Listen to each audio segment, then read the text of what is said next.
रंगरेज और राजा की 3 दीवानी शहजादियां। ईमानदार रंगरेज और उसकी कहानी।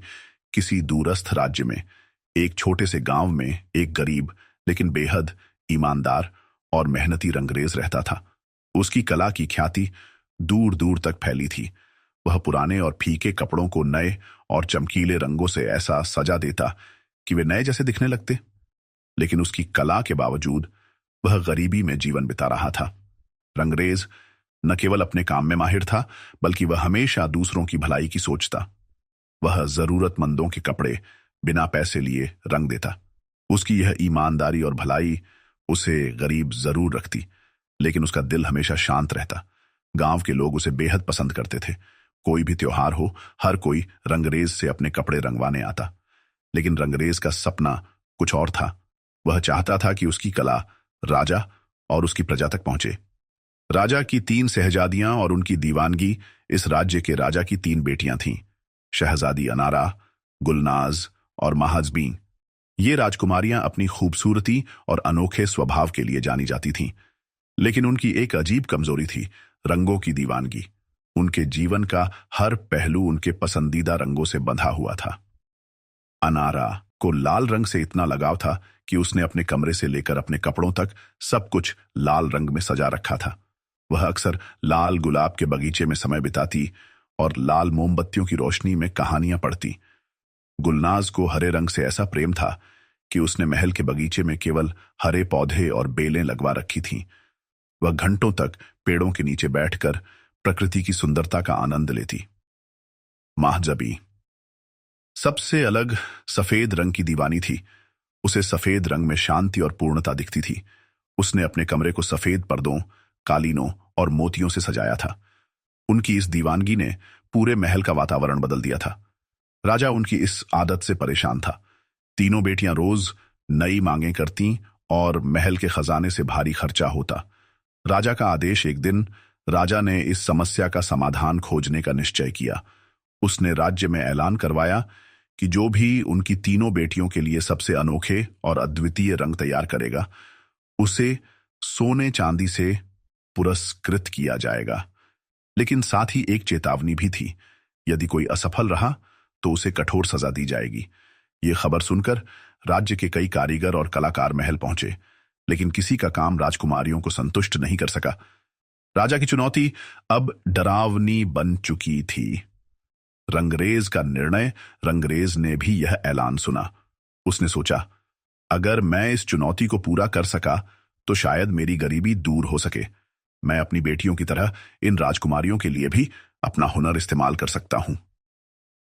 अपने मन में साहस और आशा लेकर रंगरेज राजा के दरबार पहुंचा।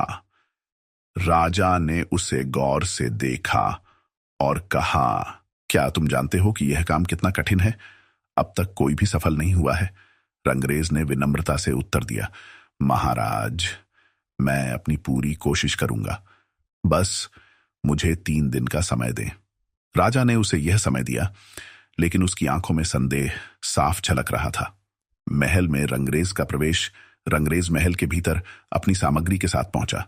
उसके पास रंगों को बनाने के लिए सारे औजार थे, प्राकृतिक रंग, जड़ी बूटियां और खास तकनीकें। उसने काम शुरू किया, लेकिन जैसे ही उसने पहला रंग बनाना शुरू किया, उसे महसूस हुआ कि कुछ अजीब हो रहा है।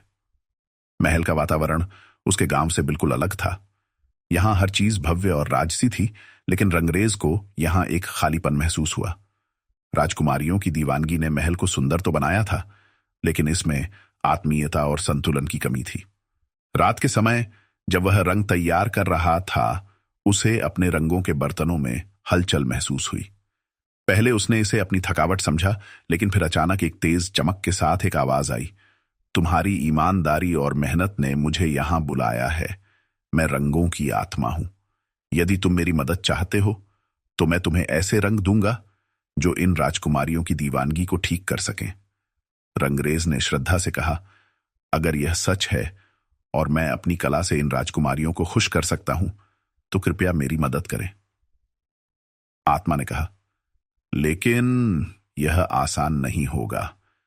तुम्हें इन रंगों को पाने के लिए 3 कठिन परीक्षाओं से गुजरना होगा। हर परीक्षा तुम्हारी ईमानदारी, भलाई और साहस की परीक्षा लेगी। क्या तुम तैयार हो? रंगरेज ने निडर होकर कहा। हाँ, मैं तैयार हूं। लाल रंग की आग पहली परीक्षा में रंगरेज को एक गुफा में भेजा गया, जहां चारों तरफ आग की लपटें थीं। वहां एक सवाल उभरा। लाल रंग केवल क्रोध और आग का प्रतीक है या इसमें कुछ और भी छिपा है? रंगरेज ने गहराई से सोचा और उत्तर दिया, लाल रंग केवल क्रोध नहीं, बल्कि प्रेम, ऊर्जा और साहस का भी प्रतीक है। यह रंग जीवन की तीव्रता और शक्ति को दर्शाता है। जैसे ही उसने यह कहा, आग की लपटें शांत हो गईं और उसे एक अनोखा लाल रंग मिल गया। दूसरी परीक्षा, हरियाली का जाल। दूसरी परीक्षा में रंगरेज को एक घने जंगल में भेजा गया। हर तरफ हरे पौधों का जाल था और रास्ता ढूंढना असंभव लग रहा था। तभी एक आवाज आई, हरे रंग का मतलब केवल प्रकृति है या इससे कुछ ज्यादा? रंगरेज ने कहा, हरा रंग केवल प्रकृति का नहीं, बल्कि जीवन, शांति और उम्मीद का प्रतीक है। यह हमें नई शुरुआत और संतुलन की सीख देता है। जंगल का रास्ता खुल गया और उसे एक दिव्य हरा रंग मिल गया। तीसरी परीक्षा, सफेद का सच। आखिरी परीक्षा में रंगरेज को एक अंधेरी जगह में भेजा गया। वहां केवल एक दर्पण था। दर्पण ने पूछा, सफेद रंग में सब कुछ है, फिर भी यह खाली क्यों लगता है? अंग्रेज ने उत्तर दिया, सफेद रंग में हर रंग छिपा है।